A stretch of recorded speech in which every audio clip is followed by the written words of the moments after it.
السلام علیکم ورحمۃ اللہ وبرکاتہ۔ میں ہر شب برات کو اپنی ماں کے ایصال ثواب کے لیے غریبوں میں کھانا تقسیم کرتی تھی۔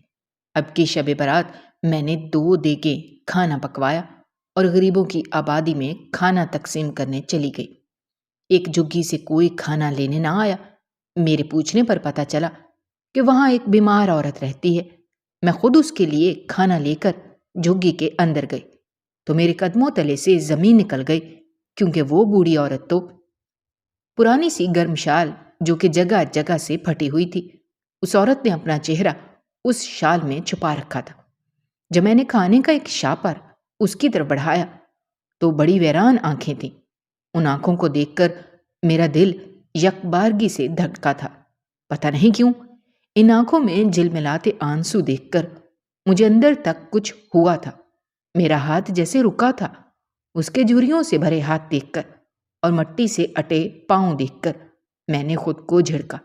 بڑی آس سے اس نے اپنی دونوں ہتھیلیاں میرے سامنے پھیلائی ہوئی تھیں۔ میں نے کھانے کا شاپر اس کے ہاتھ میں رکھ دیا اور اپنا قدم آگے بڑھا لیا۔ لائن سے سب فقیر اور ضرورت مند بھوکے لوگ وہیں بیٹھے تھے۔ میں ایک ایک شاپر ان کے ہاتھ میں پکڑاتی گئی، لیکن بار بار میں پیچھے پلٹ کر دیکھ رہی تھی۔ وہ آنسوؤں سے لبریز آنکھیں مجھے ہی دیکھ رہی تھیں۔ میرے اندر ایک بے چینی سی ہونے لگی۔ میں نے باقی کے شاپر ڈرائیور کو بانٹنے کے لیے کہا۔ کچھ ہی دیر میں سارے شاپر تقسیم ہو چکے تھے۔ پھر میں نے اپنے ڈرائیور سے کہا، ایسا کرو دوسری دیگ بھی اتروا لو۔ کوئی بھی سائل خالی ہاتھ واپس نہیں جانا چاہیے اور نہ ہی کوئی بھوکے پیٹ یہاں سے جائے۔ آج سورج کی تپش بہت تیز محسوس ہو رہی تھی، حالانکہ موسم سرما ابھی ختم نہیں ہوا تھا، مگر مجھے گرمی لگنے لگی۔ میں نے اپنے کالے رنگ کا چشمہ پہنا اور اپنی گاڑی میں جا کر بیٹھ گئی۔ ہر سال میں شب بارات پر کھانے کی دیگیں بانٹتی تھی، اپنی والدہ کے ایصال ثواب کے لیے۔ میری آنکھوں کے سامنے وہ منظر گھومنے لگا جب میری والدہ نے میری رخصتی کرتے وقت ڈھیروں آنسو بہائے تھے، میرے ماتھے پر بوسہ دیا تھا اور میں روئے جا رہی تھی۔ وہ کہنے لگیں، بیٹا روتے نہیں، بیٹیوں کو ایک دن جانا ہی ہوتا ہے۔ سدا خوش رہو، آباد رہو، میری بہت سی دعائیں ہیں تمہارے ساتھ۔ لیکن میں نہیں جانتی تھی کہ میری ماں سے وہ میری آخری ملاقات ہوگی۔ میں نے گہری ٹھنڈی آہ بھری تھی۔ کیا کچھ نہیں تھا میرے پاس؟ ایک بڑا گھر تھا، اپنی گاڑی تھی، نوکر چاکر تھے، میرا شوہر مجھ سے بہت محبت کرتا تھا، دنیا کی ہر نعمت میرے پاس تھی۔ شاید میری ماں کی دعاؤں کا ہی نتیجہ تھا۔ سب کچھ تھا پر ماں نہیں تھی۔ گرم گرم آنسو میری آنکھوں سے بہہ کر میرے رخسار کو بھگو گئے تھے۔ ڈرائیور کچھ ہی دیر میں واپس آ چکا تھا۔ کہنے لگا، بی بی جی سب کو کھانا کھلا دیا ہے۔ میں نے کہا، ٹھیک ہے اب واپس چلو، افطاری کی تیاری بھی کرنی ہے۔ میں نے آج روزہ بھی رکھا تھا۔ گھر پر جب میں آئی تو افطاری کی تیاریاں ہو رہی تھیں اور یہ کھانا بانٹنے کی عادت مجھے میری والدہ سے پڑی تھی۔ میں نے جب سے ہوش سنبھالا تھا میری والدہ کو یہی کرتے دیکھا تھا۔ وہ شب برات پر بھی رمضان کی طرح اہتمام کرتی تھیں۔ ہم لوگ شب برات پر رات کو نوافل پڑھتے تھے، دن میں روزہ رکھتے تھے۔ میری والدہ اپنے ہاتھ سے کھانا بنا کر بانٹا کرتی تھیں۔ روزہ افطار کرنے کے بعد میں نے مغرب پڑھی۔ آنکھیں بند کیے میں اپنے روزانہ کے اذکار میں مشغول تھی جب وہی آنکھیں میری آنکھوں کے سامنے آ گئیں۔ ان کی ویرانی میرے دل کو بے چین کرنے لگی۔ مجھے حیرت ہو رہی تھی کہ آخر مجھے اس عورت کی آنکھیں کیوں پریشان کر رہی ہیں۔ میں بے حد پریشان تھی، سمجھ نہیں پا رہی تھی کہ ہو کیا رہا ہے۔ بہرحال میں نے سوچا کہ دوبارہ سے وہیں جاؤں گی۔ میں نے اگلے روز اپنے ڈرائیور سے کہا کہ مجھے انہی جھگیوں کے پاس لے جاؤ جہاں کل ہم گئے تھے۔ میرا ڈرائیور مجھے وہیں لے کے آیا، لیکن جیسے ہی میں وہاں گئی وہاں وہ سب لوگ موجود تھے جن کو میں نے ایک دن پہلے کھانا کھلایا تھا، لیکن وہ عورت موجود نہیں تھی۔ میں نے اس کا حلیہ بتایا اور کہا کہ مجھے اس عورت سے ملنا ہے، لیکن سبھی نفی میں سر ہلانے لگے کہ وہ ایسی کسی عورت کو نہیں جانتے جو پرانی سی پھٹی ہوئی شال پہنے چہرہ چھپائے رکھتی ہے۔ مجھے بڑی حیرت ہوئی تھی۔ ابھی ایک دن پہلے ہی تو میں نے اس عورت کو دیکھا تھا، پھر وہ کہاں جا سکتی تھی؟ بہرحال میں نے بہت تلاش کیا لیکن وہ نہیں ملی۔ میں اسے کیوں ڈھونڈ رہی تھی میں یہ بھی نہیں جانتی تھی۔ وہ واپس گھر آ گئی، لیکن اس عورت کی آنکھوں کو دیکھ کر میرے اندر بے چینی بڑھتی جا رہی تھی۔ میرے بچے اس وقت زیادہ بڑے نہیں تھے، بس درمیانی عمر کے تھے۔ بیٹا 12 سال کا تھا، بیٹی 10 سال کی تھی۔ میں کھانا بناتے سوچنے لگی تھی۔ میری آنکھوں کے سامنے وہی آنسوؤں سے بھری آنکھیں آتی تو میرا سکھ چین چھن سا جاتا تھا۔ آج بھی کھانا بناتے ہوئے ہانڈی جل چکی تھی اور میں گمسم سی کچن میں کھڑی تھی جب میری بڑی بیٹی کچن میں آئی اور کہنے لگی، ماما کھانا جل گیا ہے، کیا آپ کو بدبو نہیں آ رہی؟ میں بری طرح سے چونکی تھی، حالانکہ میں وہیں کھڑی تھی۔ میں نے کھانا دیکھا تو سارا کھانا جل چکا تھا، لیکن مجھے جیسے ہوش ہی نہیں تھا۔ میں جلدی سے ہانڈی نیچے اتارنے لگی۔ پھر میں نے دال بنا لی، لیکن اپنی اس کیفیت سے میں اب تنگ آ چکی تھی۔ رات کو جب میرا شوہر گھر آتا، مجھ سے باتیں کرتا تو میں اسے ٹھیک سے کوئی بھی جواب نہیں دیتی تھی۔ ایسا لگتا تھا کہ ان آنکھوں نے مجھ پر کوئی طلسم کر دیا ہے۔ میں ہوش و حواس سے بیگانی ہونے لگی تھی۔ آج تو جواد نے بھی مجھ سے کہہ دیا تھا کہ تم کہاں کھوئی کھوئی رہتی ہو؟ میں بات کرتا ہوں اور تمہارا دماغ میری طرف نہیں ہوتا۔ آخر تمہیں ہوا کیا ہے؟ یہ تو میں بھی نہیں جانتی تھی کہ مجھے ہوا کیا ہے، لیکن میں اپنے گھر پر وہ توجہ نہیں دے پا رہی تھی جو مجھے دینی چاہیے تھی۔ میں نے کہا، ایسی تو کوئی بات نہیں ہے جواد۔ وہ کہنے لگا، جھوٹ مت بولو مجھ سے، میں نوٹ کر رہا ہوں، کافی دن سے تم میری باتوں کو غائب دماغی سے سنتی ہو۔ میں نے خود کچھ سنبھالنے کی کوشش کی تھی، گھر پر دل لگانے کی بھی بہت کوشش کر رہی تھی، لیکن وہ آنکھیں پتہ نہیں کیوں مجھے بے چین کر گئی تھی۔ میں جب بھی فارغ ہوتی بس اسی بارے میں سوچتی رہتی کہ میں نے ان آنکھوں کو پہلے کہاں دیکھا ہے۔ میں 4 بھائیوں کی اکلوتی بہن تھی اور سب سے چھوٹی بیٹی۔ میرے والد کے انتقال کو 5 سال گزر گئے تھے اور میری والدہ کے انتقال کو 2 سال۔ آج میرے بڑے بھائی فرحان بھائی گھر آئے تھے۔ فرحان بھائی کی جواد سے کافی اچھی دوستی تھی۔ میں خوش تھی۔ وہ مجھے کہنے لگے، تم تو میرے گھر آتی ہی نہیں ہو، اتنی بھی کیا مصروفیت ہے؟ آج میں خاص طور پر تمہیں گھر پر دعوت دینے آیا ہوں۔ میں نے کہا، بس بھائی، گھر کے کاموں سے فرصت ہی نہیں ملتی۔ وہ کہنے لگا، ایسی بھی کیا مصروفیت ہے؟ اب میں کچھ بھی بہانہ نہیں سنوں گا، تم سب کو اتوار کے دن گھر دعوت پر آؤ گے۔ جواد نے بھی حامی بھر لی تھی۔ اندر سے دل ہی نہیں تھا کہیں جانے کا، نہ آنے کا، نہ کسی سے ملنے جلنے کا۔ حالانکہ میں ایسی نہیں تھی، بہت خوش مزاج تھی، لیکن پتہ نہیں میں بے چین کیوں تھی۔ جواد نے مجھے کہا کہ صبح ناشتے کے بعد تیار ہو جانا، ہم دوپہر کو ہی فرحان کے گھر چلے جائیں گے اور رات کا کھانا کھا کر ہی واپس آئیں گے۔ تمہارا دل بھی بہل جائے گا اور بچے بھی خوش ہو جائیں گے۔ میرے 4 بھائی ایک ہی گھر میں رہتے تھے۔ گھر کافی بڑا تھا، 2 بھائی نیچے کے پورشن میں تھے اور 2 اوپر کے، اور جواد کی سبھی عزت کرتے تھے۔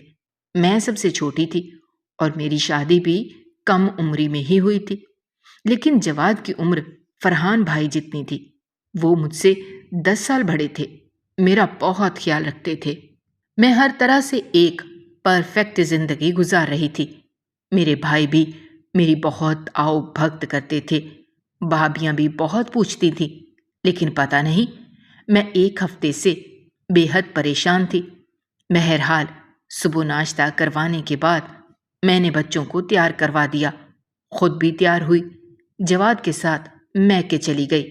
اپنی ماں کا گھر دیکھ کر میرا دل بے چین سا ہو جاتا تھا۔ لگتا تھا کہ ابھی اماں کمرے سے باہر آئیں گی، مسکرا کر مجھے دیکھیں گی، مجھے گلے لگائیں گی۔ میں ابھی تک اپنی ماں کی وفات کو بھول نہیں پائی تھی۔ ابھی بھی لگتا تھا کہ بند کمرے کے اندر میری ماں موجود ہے، مجھے پکار رہی ہے۔ بہرحال دوپہر کا کھانا ہم نے فرحان بھائی کے گھر کھایا تھا اور رات کا کھانا دوسرے بھائی نے کہہ دیا۔ ایک بھائی نے شام کی چائے کا کہہ دیا۔ اسی طرح ہمارا پورا دن وہیں گزرنا تھا۔ میں شام کی چائے پیتے ہوئے اوپر کے پورشن سے باہر دیکھ رہی تھی۔ گلی کے بہت سے مکان ابھی بھی پرانے تھے۔ یاد آ رہا تھا کہ بچپن میں ہی گلیوں میں کھیل کر بڑی ہوئی تھی۔ پھر یہ بھی یاد آنے لگا کہ شب برات پر ساری گلی کے بچے پٹاخے پھوڑتے تھے، اور جب ہم سب بہن بھائی باہر پٹاخے پھوڑنے جاتے تو ہماری والدہ ہمیں منع کرتی تھی، کہتی بری بات ہے بیٹا، یہ سب گناہ۔ فرحان بھائی کہتے اماں سب گلی کے بچے پٹاخے پھوڑ رہے ہیں، اگر گناہ ہوتا تو وہ کیوں پھوڑتے؟ آپ کو بس یہی لگتا ہے کہ یہ بھی گناہ ہے وہ بھی گناہ ہے۔ ایسا کچھ نہیں ہوتا، شب برات تو ہوتی ہی پٹاخے پھوڑنے کے لیے ہے۔ میری والدہ کہتی نہیں بیٹا، شب برات کو صرف عبادت کرتے ہیں اور اپنے مرحومین کو ایصال ثواب پہنچاتے ہیں۔ بہرحال فرحان بھائی بہت ضد کرتے تھے، لیکن میری والدہ نے کبھی بھی ان کی ضد کو پورا نہیں کیا تھا۔ ہم پانچوں بہن بھائی نماز کے پابند ہیں، اور وجہ ہماری والدہ تھی۔ میں ایسے ہی بچپن کی باتوں کو سوچ رہی تھی جب میں نے دوبارہ سے اس عورت کو دیکھا، وہی پرانی پھٹی ہوئی شال اپنے اوپر ڈالے، چہرہ چھپائے، وہ مجھے اسی گلی میں نظر آئی۔ میں چائے پینا بھول گئی۔ میں نے دیکھا کہ وہ ہمارے دروازے کے پاس آ کر کھڑی ہو گئی ہے، پھر دروازے پر ہاتھ پھیر رہی تھی۔ میں بہت حیران تھی کہ وہ ایسا کیوں کر رہی ہے۔ میں نے کہا بات سنیں۔ میری پکار پر جیسے ہی اس نے اوپر دیکھا، آنکھیں ویسی ہی تھیں، آنسوؤں سے لبریز۔ مجھے دیکھتے ہی وہ وہاں سے بھاگنے لگی، تیز تیز چلنے لگی۔ میں نے کہا یہیں رک جائیے، مجھے آپ سے بات کرنی ہے۔ میں نے چائے کا کپ وہیں رکھا اور تیزی سے سیڑھیاں نیچے اتری۔ میری بھابھی مجھ سے پوچھتی رہ گئی کہ کیا ہوا ہے، کہاں جا رہی ہو؟ میں نے کسی کی بات نہیں سنی۔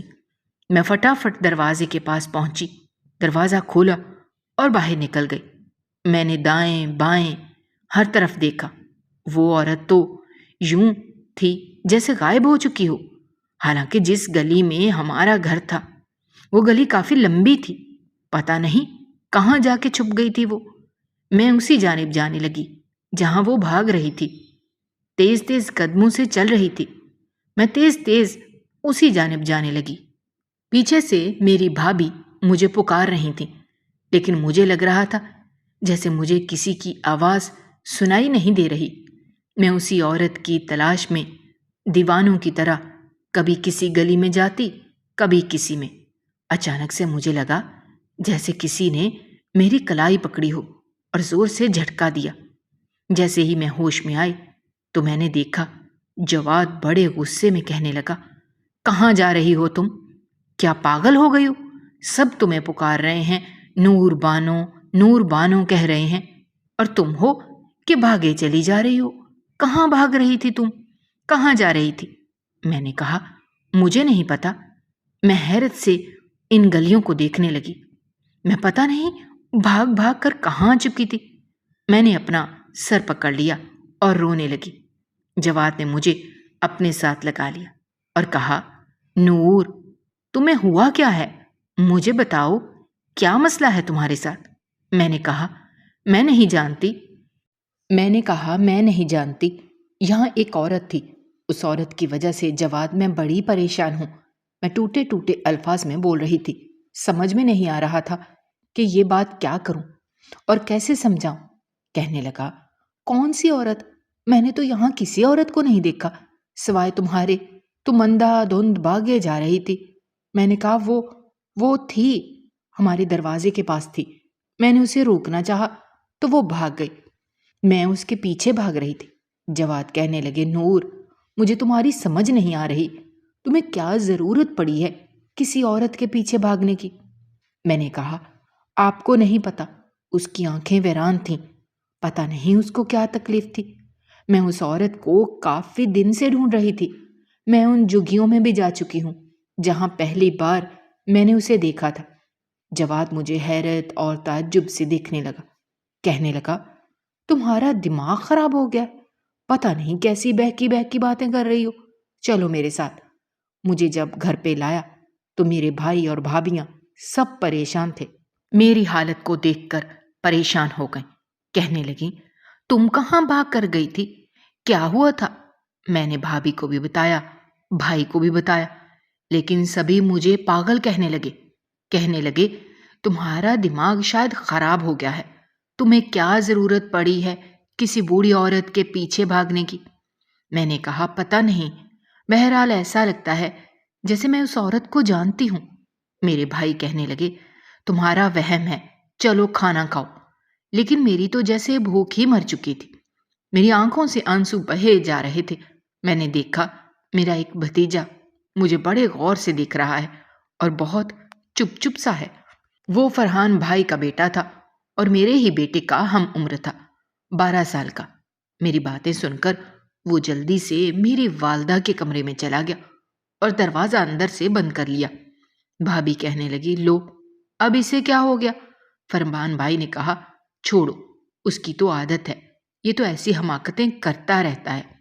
پھر مجھ سے کہنے لگے، اصل میں اماں کا اس سے بہت پیار تھا، اس لیے اماں کے کمرے میں یہ کسی کو جانے نہیں دیتا، یا تو خود جاتا ہے یا دروازہ بند رکھتا ہے۔ کوئی بھی بچہ اس کمرے میں جانے کی ضد کرے تو اسے مارنا شروع کر دیتا ہے۔ میں نے کہا، ایسا کیوں ہے؟ کہنے لگے، پتہ نہیں، ہم تو خود اس کی حرکتوں سے پریشان ہیں۔ جواد کہنے لگا، کافی دیر ہو گئی ہے، ہم گھر چلتے ہیں۔ جیسے ہی ہم گھر جانے کے لیے مین دروازے کے پاس پہنچے، میرے اسی بھتیجے کے چلانے کی آوازیں آنے لگی۔ وہ دادی دادی کہتے ہوئے چلا رہا تھا۔ ہم سب لوگ اماں کے کمرے کے باہر آ کر کھڑے ہو گئے۔ ہم نے دروازہ کھٹکھٹانا شروع کر دیا کہ اسد دروازہ کھولو، لیکن کچھ باتیں اس نے ایسی کہیں کہ میرے ہوش اڑ گئے۔ میں نے اپنے بھائی کی طرف دیکھا تو وہ کچھ گھبرا سا گیا، پھر کہنے لگا، اسد نے اماں کی موت کا صدمہ بہت گہرا لے لیا ہے، میں اس کا علاج ایک سائیکیٹرسٹ سے کروا رہا ہوں، اس لیے جو دل میں آتا ہے بولتا رہتا ہے، پتہ نہیں کیوں۔ میں وہ باتیں سن کر بے حد پریشان ہو چکی تھی۔ جواد مجھے گھر لے کر آ گیا، لیکن میری بے چینی کم ہونے کے بجائے بڑھنے لگی۔ اب تو میں رات بھر سو نہیں پاتی تھی اور اٹھ کر بیٹھ کر رونے لگتی تھی، اپنی کیفیت سے بالکل تنگ ہو چکی تھی۔ جواد مجھے ایک لیڈی ڈاکٹر کے پاس لے کر آئے۔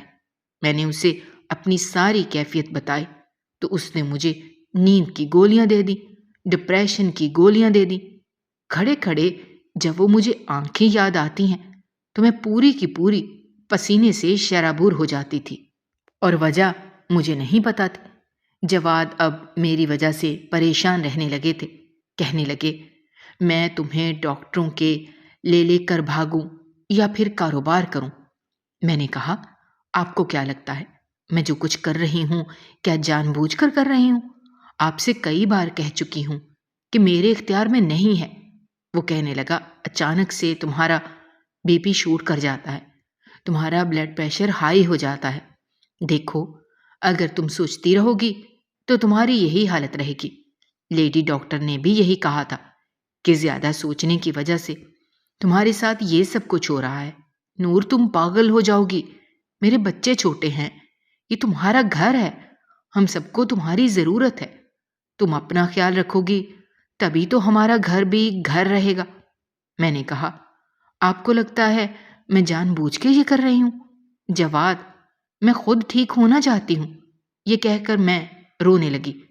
وہ بھی مجھے پریشان دیکھ کر اور پریشان ہو گیا تھا، مجھے اپنے ساتھ لگا لیا، تسلی دینے لگے، کہنے لگے، اچھا ٹھیک ہے، رو مت، میں تمہیں اس سے بھی اچھی ڈاکٹر کے پاس لے کر جاتا ہوں۔ جب تک نیند کی دوائیوں کا اثر رہتا میں سوتی رہتی، جیسے ہی اثر ختم ہوتا میں ہڑبڑا کر اٹھ بیٹھتی۔ گھر کے کام مجھ سے ہوتے نہیں تھے، میرا سانس پھولنے لگا تھا۔ میرے بچے میری حالت دیکھ کر چپ چپ سے رہنے لگے تھے۔ 1 سال گزر گیا تھا۔ اسی سال بھی جب شب برات آئی تو میں انہی جھگیوں کے پاس چلی گئی۔ میں نے 2 دیگیں بنوائی تھی اور اس بار بھی میری نظریں اس عورت کی متلاشی تھی جس نے میرا سکون چھین کے رکھ دیا تھا۔ میں اب کسی سے کیا پوچھتی، کیونکہ جب بھی پوچھتی تھی سب لوگ یہی کہتے تھے کہ وہ ایسی کسی عورت کو نہیں جانتے۔ بہرحال میں ایک ایک فقیرنی کو کھانا دیتے ہوئے اسے غور سے دیکھتی، وہی آنکھیں ڈھونڈنے کی کوشش کر رہی تھی جن آنکھوں نے 1 سال سے مجھے بے چین کر رکھا تھا، مجھے نفسیاتی مریضہ بنا کے رکھ دیا تھا۔ سب کو کھانا بانٹ دیا تھا۔ میں نے کہا کوئی رہ تو نہیں گیا؟ ایک شخص کہنے لگا اس جھگی میں بیمار عورت ہے، باہر نہیں آ سکتی، لیکن 2 دن سے بھوکی ہے۔ بیمار تھی اس لیے کسی سے مانگ نہیں سکی۔ میں نے حیرت سے اس آدمی کو دیکھا۔ میں نے کہا اچھا، تو کیا کسی نے اسے کھانا دینے کی زحمت نہیں کی؟ وہ کہنے لگے بی بی، یہاں پر ہمیں اپنے لالے پڑے ہیں، ہم کسی کو کیا پوچھیں گے؟ ہم خود بھوکے ہیں، ہمارے بچے بھوکے ہیں، پہلے اپنا پیٹ بھریں گے یا اسے دیں گے؟ میں نے پوچھا تھا، میں نے بتا دیا، نہیں دینا تو مت دو۔ وہ شخص لاپرواہی سے یہ کہتا ہوا چلا گیا۔ میں نے 2 شاپر کھانے کے پکڑے اور اس جھگی کے پاس آ گئی۔ جیسے ہی میں نے جھگی کا پردہ ہٹایا، سامنے وہی عورت تھی، اسی پرانی شال کو منہ پر ڈالے ہائے ہائے کر رہی تھی، اور اس کی ہائے میرے دل کو تڑپا کے رکھ گئی تھی۔ میں فوراً سے بھاگ کر اس کے پاس آئی۔ میں نے کہا ماں جی، کیا ہوا ہے آپ کو؟ میری آواز سن کر اس نے اپنی چادر مکمل طور پر اپنے سر پر تان لی، کہنے لگی جاؤ یہاں سے۔ میں نے کہا میں آپ کے لیے کھانا لائی ہوں، میں آپ کو کب سے تلاش کر رہی ہوں، خدا کے لیے اٹھ کر بیٹھیں، مجھے آپ سے بات کرنی ہے۔ کہنے لگی جاؤ یہاں سے، مجھے کسی سے بات نہیں کرنی۔ لیکن میں نے وہ پرانی چادر پکڑی اور اس عورت کے چہرے سے اتار دی۔ لیکن جیسے ہی وہ چادر اتری میرے ہوش اڑ گئے، کیونکہ وہ عورت کوئی اور نہیں بلکہ میری۔ میں حیرت سے دیکھ رہی تھی۔ میں نے کہا آپ زندہ ہیں امی؟ ان کی آنکھوں سے آنسو بہہ رہے تھے۔ میں نے کہا بھائی نہیں تو مجھے بتایا تھا کہ آپ کا انتقال ہو گیا ہے۔ انہوں نے اپنا رخ بدل لیا، کہنے لگی چلی جا یہاں سے۔ میں نے کہا کہ میں چلی جاؤں گی۔ وہ کہنے لگی تم بھی اپنے بھائیوں کی باتوں کو سچ سمجھ بیٹھی ہو، سچ کچھ اور تھا، اسے سن کر تم کانپ اٹھو گی۔ میں نہیں چاہتی کہ میری نحوست تم پر پڑے اور تمہاری زندگی بھی خراب ہو جائے جیسے میرے 4 بیٹوں کی ہو گئی۔ میں نے کہا آپ کیسی باتیں کر رہی ہیں؟ آپ نے تو ہمیں نماز کی عادت ڈالی ہے، کلام پاک پڑھنے کی تاکید کرتی رہی ہیں، آپ ایسی دقیانوسی باتیں کیسے کر سکتی ہیں؟ کیسے ان باتوں پر یقین کر سکتی ہیں؟ میں پہلے ہی کہتی تھی کہ یہ آنکھیں میرے لیے اجنبی نہیں ہیں، پر میں اپنے آپ سے لڑ رہی تھی کہ ایسا کیسے ممکن ہے؟ جب میری ماں کا انتقال ہو گیا ہے تو میری ماں کی آنکھیں کسی اور عورت کی آنکھوں میں کیسے نظر آ سکتی ہیں؟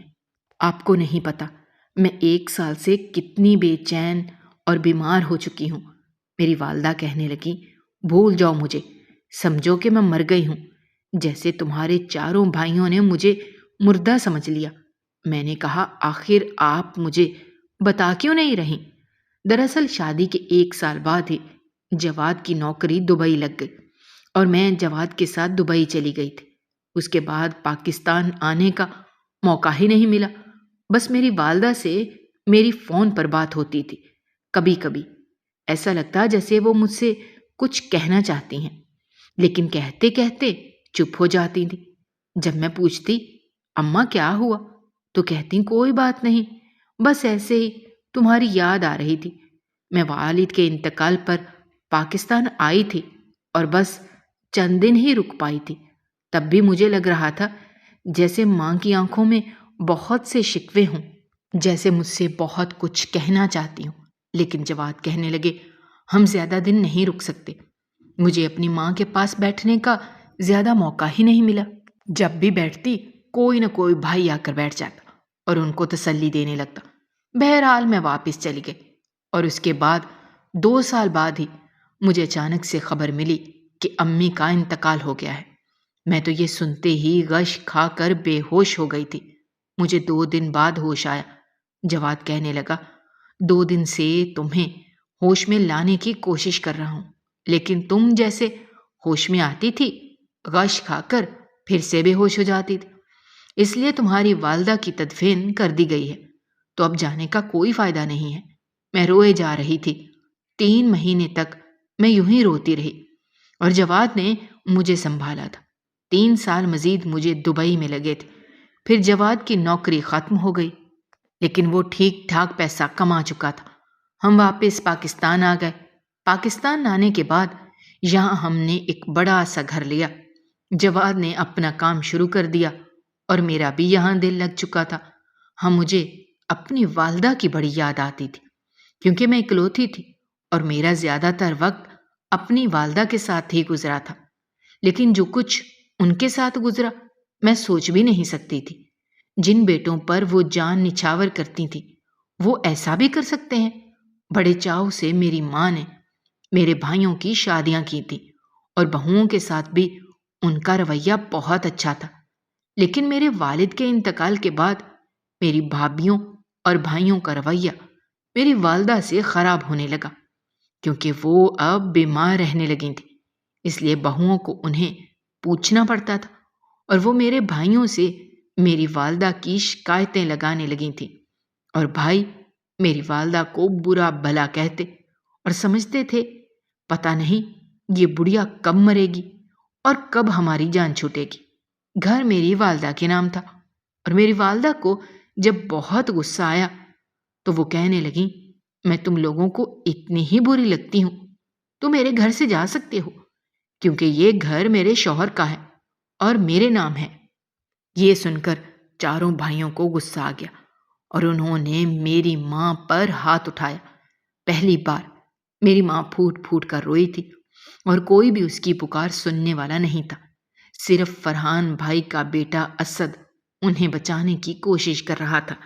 کہہ رہا تھا، میری دادی کو مت مارو، میری دادی کو مت مارو، اور یہی الفاظ میں نے اس وقت اسد کے منہ سے سنے تھے جب وہ اماں کے کمرے میں خود کو بند کر کے رو رہا تھا۔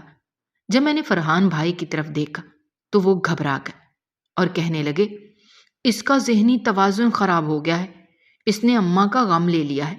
میری والدہ کا پورا وجود نیل و نیل ہو چکا تھا اور انہیں یہ لگتا تھا کہ کسی بھی وقت چاروں بیٹے مل کر انہیں جان سے مار ڈالیں گے۔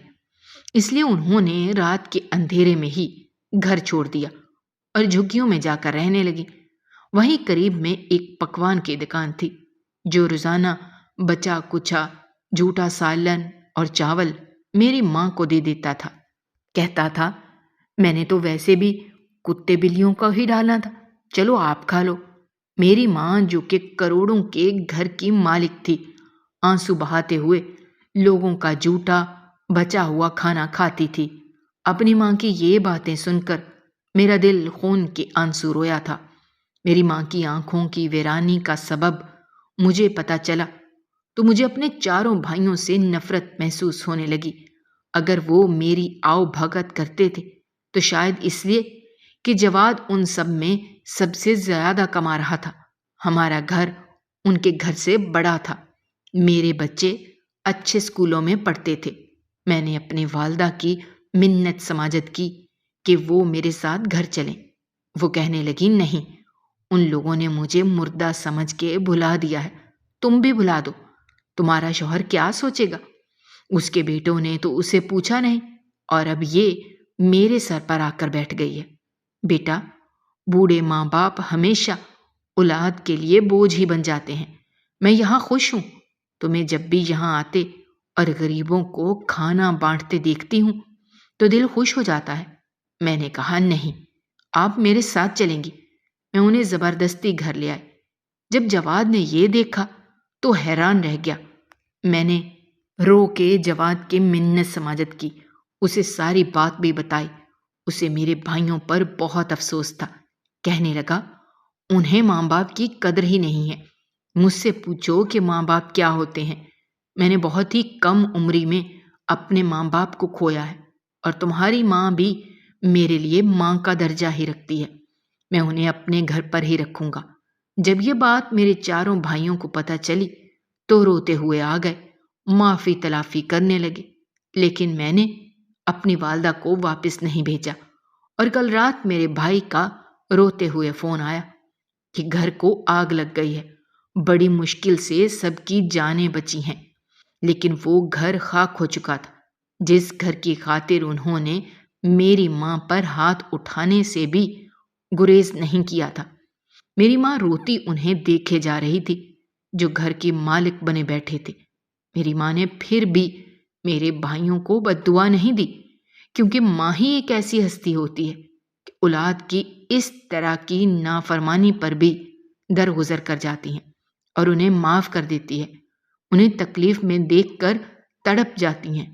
چاروں بھائی اور ان کی بیویاں میری ماں کے سامنے ہاتھ جوڑے بیٹھے تھے، معافی مانگ رہے تھے کہ آپ ہمیں معاف کر دیں، ہم آئندہ ایسی غلطی نہیں کریں گے۔ میری ماں نے انہیں معاف تو کر دیا، لیکن میں نے اپنی والدہ کو بھائیوں کے حوالے نہیں کیا، کیونکہ ہمارے معاشرے میں یہ عام رواج ہے کہ ماں کو سنبھالنے کی ذمہ داری صرف بھائیوں کے سروں پر ہوتی ہے، اور ان کی بیویاں اور وہ ماں کے ساتھ اچھا سلوک نہیں کرتے۔ لیکن یہ ذمہ داری بیٹی کی بھی ہوتی ہے۔ اگر ان کا شوہر اچھا ہو اور انہیں اعتراض نہ ہو تو بیٹی بھی ماں کو سنبھال سکتی ہے اور رکھ سکتی ہے۔ ناظرین، آج کی کہانی آپ کو کیسی لگی؟ کمنٹ باکس میں اپنی رائے کا اظہار کرنا مت بھولیے گا، اور اگر آپ ہمارے چینل پر نئے ہیں تو چینل کو سبسکرائب کرنا بھی مت بھولیے گا۔ شکریہ۔ اللہ حافظ۔